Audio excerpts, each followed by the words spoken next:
Hello, this is Teacher R with another Learn It Easy tutorial.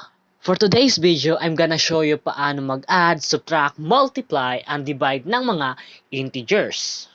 So, let's get started.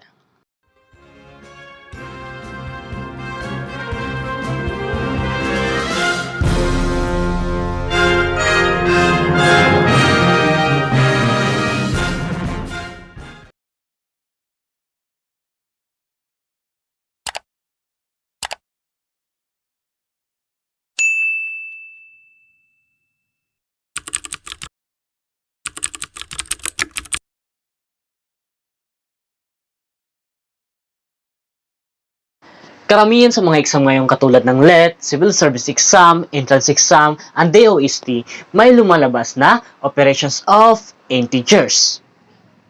There are some rules for operations of integers. Rule number 1. Adding like sign. Kapag mag-a-add ng like sign, ina-add natin yung number, tapos kukopyahin yung sign. Halimbawa,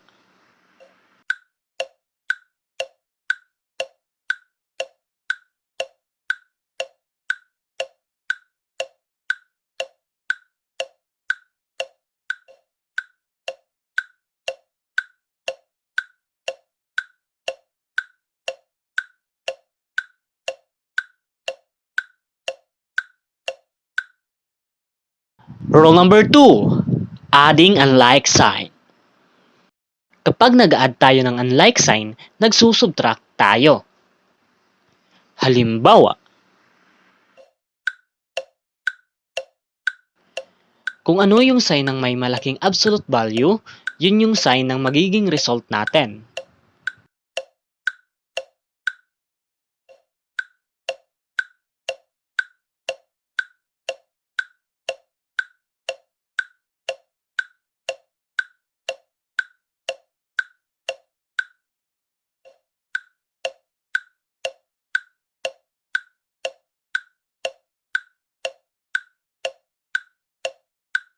Rule number 3, subtraction of integers.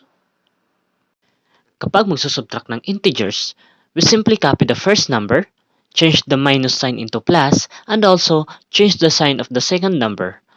Then, proceed to addition of integers. Halimbawa,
rule number 4, multiplying and dividing integers.